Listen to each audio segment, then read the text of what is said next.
Good morning, I'm Yanis. I'm here from a company called Construction Crew, and we are specialists in building and maintaining these beautiful plants, which Lee was already talking about and giving you a lot of detail of how anaerobic digestion works.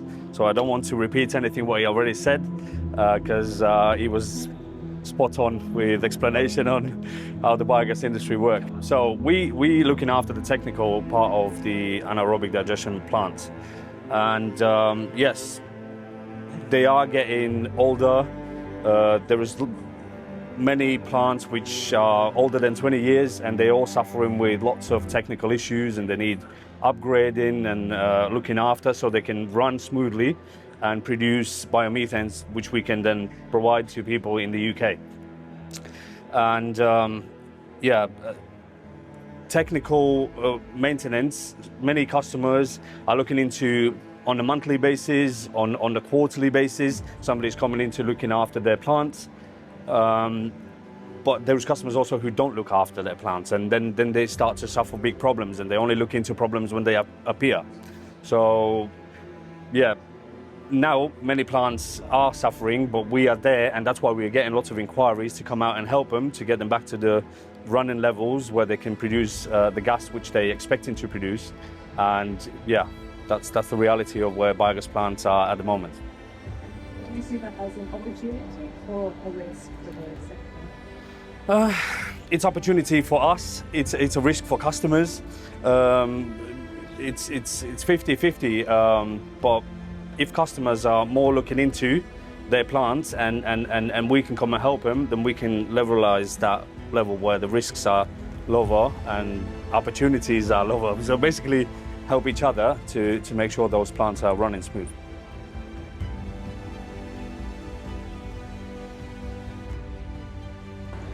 Thank you. Good morning, everyone. Matthew McDowell here. So I've worked in operations in biogas right through technical for 12 plus years. So an answer to your question, yes, absolutely. I've been on the front line of those sorts of concerns from operations. So I had to deal with planning officers who were dealing with complaints from neighbours, strange smells that didn't exist sometimes, or strange smells that did exist. The finger was being pointed at this strange-looking dome in the horizon. So first and foremost, I think as an industry, where we place value is really important, and community relationships should be central to how we behave as an industry. We live in a society where people have got freedom and have got democracy, and therefore have got a say. So the structures are in place, right from families, neighbourhoods, to parish councils, to local county councils, and further up. So we must be respectful of that, and also we must be able to place ourselves in a position where we're able to address issues like odour. Is odour the main concern? I would say it's right up there with things like transport and just environmental impact in general. So, I mentioned about the landscape. What is this industrial looking thing that's now outside my kitchen window? And Lee mentioned earlier the need for land for digestive. So the sites themselves are located in rural, sometimes semi-rural locations where there's land available. Also, there's sensitive receptors and residential areas. And we do need to be mindful that spaces like that are becoming more and more scarce and more protected as the population grows. So yes, odour is right up there with one of the biggest concerns in anaerobic digestion. Great. And you mentioned that all of the different biogas plants across the country, they're very different. Is there a standardised approach that can be applied across plants when it comes to odor control and management? Yes, so Yanis was talking about some sites that are 20 plus years old.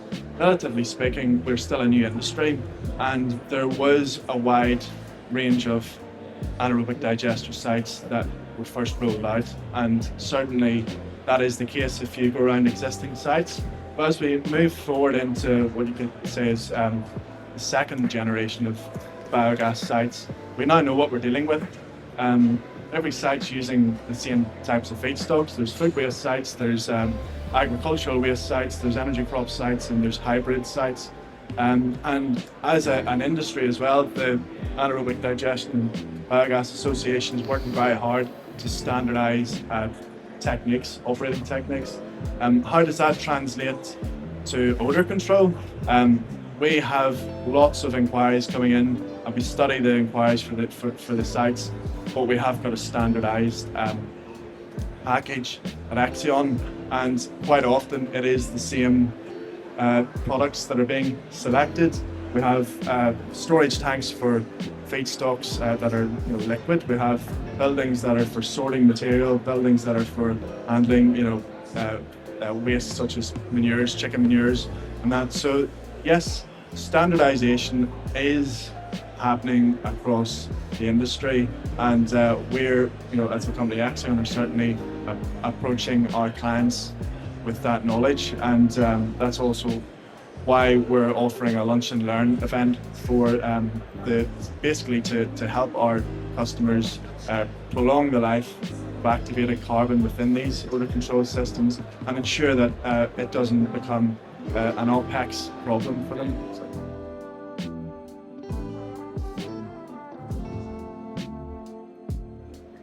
it depends on your viewpoint, depends on as we've already discussed, there's a number of different types of AD. So you have food waste, and that's tackling a problem, as well as creating renewable energy. And then you have various different agricultural feeds into those facilities. So simpler recycling will do a lot to help solve the food waste problem in the UK, and also help bolster the food-based AD sector. So that will do well. We should have gone further with it, and I could waffle on for a long time about that. But I think that's a really positive move. Really, what we need for the future of AD is clarity of regulation. And what I mean by that is, at the moment, there's a subsidy available to build new facilities, but we only have clarity on that for the next few years, and then there's no clarity of anything thereafter. And so we really need to understand what's next, because from an investment standpoint, if you were to put a spade in the ground today, you might just get that subsidy, but you're in the hands of third parties who are regulatory bodies who run to the beat of their own drum. So if the EA, APHA, the permitting authorities don't get there in time, then you actually invested a load of money and won't get filled. So that's going to put a blocker on new builds for a while. But when it comes to the commodity, sorry, you asked for only one. I do apologise. I will give it over. As for the commodity, cross-border trading of biogas, opening that up and making it much easier than it is today will allow AD, or the biofuel sector, to really scale. At the moment, it's still a cottage industry, and you're not able to trade freely with the off-takers that need biogas or biofuels on a seriously large scale. And so allowing that to happen, which is underway, but allowing that to happen, we'll see demand increase, so supply will increase, and then you'll start to see a scalable model. So one thing to change or implement? Either. So I don't think I would change a lot, but I would more implement of gaining knowledge in general public about what biogas industry is. And this is what I was working on, trying to film videos in how we build in plants, what are these plants doing, so people can better understand what biogas industry is. Because I realized if you walk just outside of this building and ask somebody on the streets, do you know what biogas is? they will ask, oh, is that the gas you fill in your car? Is that the gas goes in the balloons? No, it's something different. So in gaining that knowledge in the general public will help the industry to grow quicker, better, and also environmental agency will understand better as well what we're doing there. So I would encourage companies in the industry to talk about it more, work on marketing, show people on videos, pictures, some other way of explanation what are we doing in this industry. Thank you. I guess to build upon what Yanis and Lee has said, for me it's worth taking note. We should be encouraged that biogas and anaerobic digestion has been mentioned in Westminster. That's a big plus when our MPs are recognising its worth, and former ministers as well. But back to my earlier point about all the different levels of community and governance we have in this country. It would be good to see a streamlined policy coming from the top down, whereby food waste in particular and other organic waste, now that it's being diverted from landfill in the coming months, that'll be fully implemented, that it's actually not allowed to just be composted, that there should be further segregation, and that biogas should be an adopted policy really by local councils to create a circular economy, providing fuel for their vehicles, and then whatever they need after that they buy in. So for me there's enough energy within a lot of councils, I think, to go a step further than just diverting organic waste away from landfill. Great, thank you. So the growth is very important, and people need to understand that back before biogas was introduced, all of the waste, food waste, was going underground in landfill.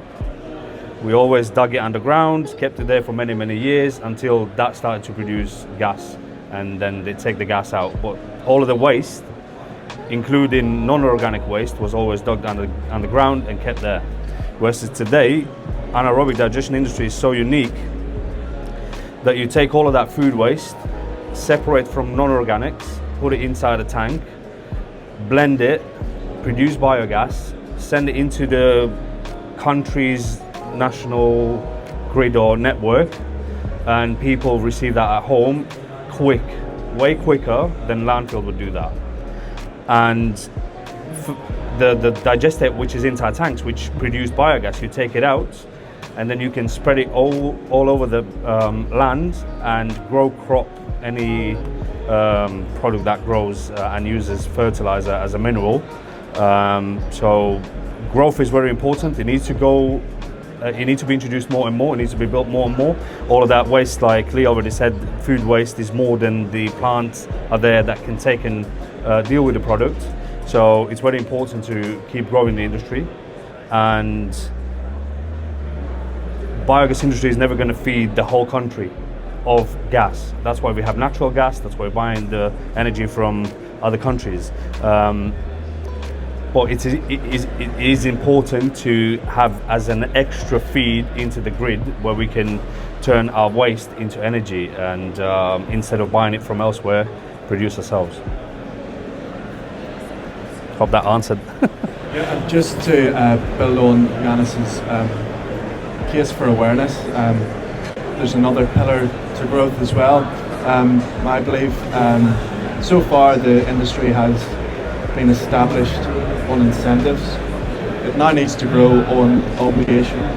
So it needs to grow on obligation on energy users, really, to have a chance of moving away from subsidies.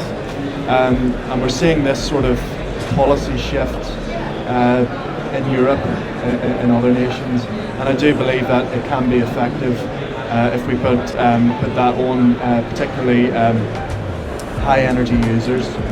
They have to have, especially with heat, a proportion of their energy sourced from green gas, for example. That will help the industry continue to grow, amongst other things such as we can't put organic waste into landfill anymore. that's all an obligation as well. So we're moving away from an incentive-only approach to a bit of both, probably leaning more towards obligation and private agreements between suppliers and users. We're going to see lots of sites exporting gas on wheels, either liquefied or compressed. That's already starting to happen, and that will contribute to growth, in my opinion. Later on, we're all incentivized to produce biogas. So a lot of us now are putting in biogas into the grid. That's not the same across Europe. So Germany at the moment is almost all electricity to grid, very little biogas. But if we look into the future, there's three major transport sectors that need to move to renewable energy. So if we look at those one by one, the maritime industry at the moment is currently using what's called bunker fuel, very dirty fuel. They're mandated to move to renewable energy. Up to 80% of their fleets need to be renewable energy powered by 2050. At the moment, bio-LNG looks like it's the most viable way forward. So bio-LNG is essentially what we produce liquefied, right? So you liquefy the gas. Doing that is very expensive, but the demand is going to be huge. So I think we'll see bio-LNG in the maritime sector really driving using CH4 as a liquefied material. I think we'll also then see SAF. So at the moment, the biggest user of CO2 is the food and beverage industry. We're going to see that change. The biggest user of CO2 is going to be industrial processes, and that's going to be generating renewable fuel from CO2.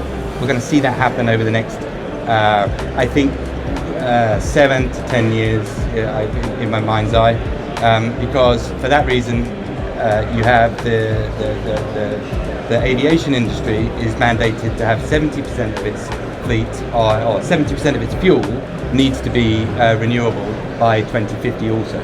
So, and that's before we start talking about the heavy road systems. Again, LNG, CNG are going to be the ways that they move forward. Electrification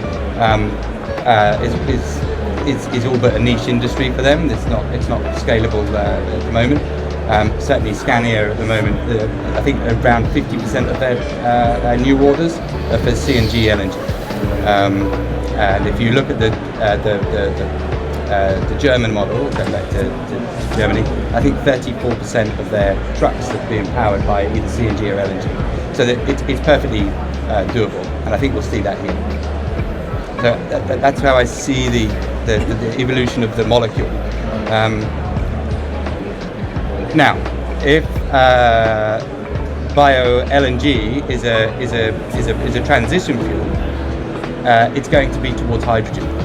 So let's say hydrogen takes off. Well, actually, what we'll do is we'll drop the carbon out of the CH4 and we'll produce hydrogen. So it could be that we end up going in that direction.